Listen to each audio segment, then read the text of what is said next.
नमस्कार, मैं हूं नरेश वत्स। इलेक्शन मंत्रा में आपका स्वागत है। आखिरकार उत्तराखंड विधानसभा में समान नागरिक संहिता 2024 विधेयक पेश कर दिया गया है। उत्तराखंड के मुख्यमंत्री पुष्कर सिंह धामी ने आज विधानसभा में इसको पेश किया है। 4 दिनों तक चलने वाले इस सत्र में ये पहला ऐसा विधेयक है जो कि पूरे देश में चर्चा का विषय बन गया है। उत्तराखंड पहला ऐसा राज्य बन गया है जिसने यूसीसी को लागू किया है। इससे पहले गोवा में पुर्तगाल के शासन काल के समय से ही यूसीसी लागू किया गया है। उत्तराखंड सरकार ने सुप्रीम कोर्ट की रिटायर्ड जज रंजना देसाई की अध्यक्षता में एक पैनल का गठन किया था जिसने देश भर में और उत्तराखंड में कई बैठकें की, लोगों से संवाद किया है।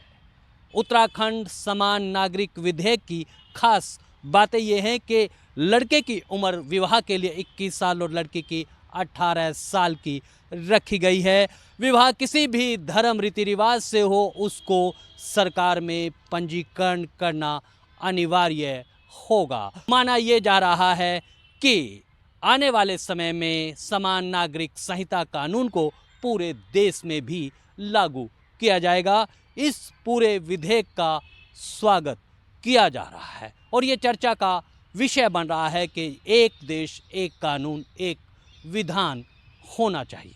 गोवा में इस तरह का कानून है जो लगभग 150 साल पहले 1867 में पुर्तगालियों के समय लाया गया था। आज़ादी के बाद 1966 में इस कानून को नए संस्करण के साथ बदल दिया गया। इसके बाद से गोवा में सभी धर्मों के लोगों के लिए विवाह, तलाक, विरासत वगैरह के बारे में समान कानून है। आइए हम समान नागरिक संहिता के इतिहास और उसके राजनीतिक और सामाजिक पहलुओं के बारे में विस्तार से जानते हैं। देश की आज़ादी के बाद संविधान सभा की बैठकों में कई सदस्यों ने समान नागरिक कानून लागू करने की मांग की थी। संविधान सभा में मौलिक अधिकारों की उप समिति में M.R. मसानी, हंसा मेहता और राजकुमारी अमृत कौर समेत अधिकतर सदस्यों ने समान नागरिक कानून के जल्द से जल्द लागू करने का प्रस्ताव रखा था। राजकुमारी अमृत कौर ने संविधान सभा की एडवाइजरी कमेटी को पत्र लिखा था। उसमें यह प्रस्ताव रखा था कि समान नागरिक कानून को मौलिक अधिकारों में ही समाहित कर दिया जाए। संविधान सभा में 9 अप्रैल 1948 को हिंदू संहिता को प्रस्तावित करते समय रोहिणी कुमार चौधरी ने कहा था, उत्तराधिकार के लिए और विवाह के सांप्रदायिक कानूनों का सांप्रदायिक विधान नहीं बल्कि एक समान नागरिक संहिता होनी चाहिए जो सभी समुदायों, सभी वर्गों के प्रत्येक व्यक्ति पर लागू हो। वास्तव में धर्म, पंथ, जाति के अनुसार विभेद किए बिना यदि यह सभी नागरिकों पर लागू होगी तो मैं इसका समर्थन करता हूँ। हरि विनायक पाटस्कर ने 12 सितंबर 1948 को हिंदू कोड पर चर्चा के दौरान सभी के लिए समान नागरिक कानून का पक्ष रखा था। संविधान सभा की बैठकों में अनुच्छेद 44 पर चर्चा करते समय डॉक्टर बाबा साहब भीमराव अंबेडकर ने भी समान नागरिक के कानून के पक्ष में बोला था। संविधान सभा ने विधायिका में सांप्रदायिक निर्वाचन, धर्मों के आधार पर सीटों का आरक्षण या पृथक निर्वाचन को समाप्त किया। उस समय सी सुब्रमण्यम, जसपत राय कपूर और हंसा मेहता ने समान नागरिक कानून के पक्ष में अपने वक्तव्य दिए थे। 22 दिसंबर 1949 को हंसा मेहता ने स्पष्ट रूप से कहा था, यह बहुत महत्वपूर्ण है। यदि एक राष्ट्र का निर्माण करना चाहते हैं तो हमारी एक नागरिक संहिता होनी चाहिए। 24 नवंबर 1949 को ए थानु पिल्लई ने भी संविधान सभा में ऐसा ही कहा था।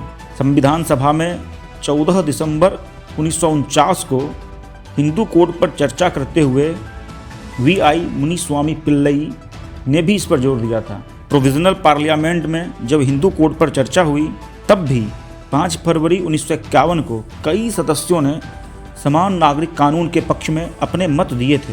इसमें विनायक सीतारमन सरवटे, इंद्र विद्या वाचस्पति और J.R. कपूर जैसे नाम प्रमुख थे। फिर इसी हिंदू कोड पर 7 फरवरी 1951 को चर्चा के दौरान सेठ गोविंद दास ने भी समान नागरिक संहिता का समर्थन किया। इनके अलावा अन्य राजनेताओं में के.एम. मुंशी और अल्लादी कृष्ण स्वामी अय्यर ने भी समान नागरिक कानून के पक्ष में अपने स्पष्ट और ठोस विचार रखे। मौजूदा समय में देश में भले ही प्रचारित किया जा रहा हो कि समान नागरिक संहिता की मांग राष्ट्रीय स्वयंसेवक संघ, जनसंघ जो बाद में भाजपा बनी, या उसके विचारों से जुड़े संगठनों की ओर से ही की जा रही है, लेकिन सच यह है कि संविधान सभा की बैठकों के बाद भी सड़क से संसद तक में विभिन्न राजनीतिक दलों की ओर से समय समय पर इसकी पुरजोर मांग की गई है। कांग्रेस की राज्यसभा सांसद श्रीमती सीता परमानंद ने 11 मई 1962 को uniform civil code for the country शीर्षक से एक निजी विधेयक पेश किया था। उन्होंने प्रस्ताव रखा था कि सरकार को अनुच्छेद 44 के तहत देश के सभी नागरिकों की सुरक्षा के लिए पूरे देश में समान नागरिक संहिता को लागू करने के प्रयास करने चाहिए। इसके बाद भारतीय जनसंघ ने 1967 में पहली बार अपनी मैनिफेस्टो में वादा किया था कि अगर वह सत्ता में आते हैं तो वह समान नागरिक कानून पारित करेंगे। जनसंघ ने यह कानून विवाह, दत्तक, उत्तराधिकार जैसे मुद्दों पर बनाने की बात कही थी। केंद्रीय विधि मंत्री H.R. भारद्वाज ने 29 जुलाई 1986 को वादा किया था कि समान नागरिक कानून के प्रस्ताव को बढ़ाने के लिए सरकार तेजी से प्रयास कर रही है। इसके बाद 6 अगस्त 1993 को भाजपा सांसद सुमित्रा महाजन ने लोकसभा में समान नागरिक कानून के पक्ष में एक बिल पेश किया। राजस्थान की मीणा जनजाति के नेता डॉक्टर करोड़ी लाल मीणा भी इस साल 2022 में राज्यसभा में समान नागरिक संहिता के पक्ष में एक निजी विधेयक पेश कर चुके हैं। दिलचस्प है कि समान नागरिक संहिता पर कम्युनिस्ट और संघ परिवार की सोच मिलती जुलती है।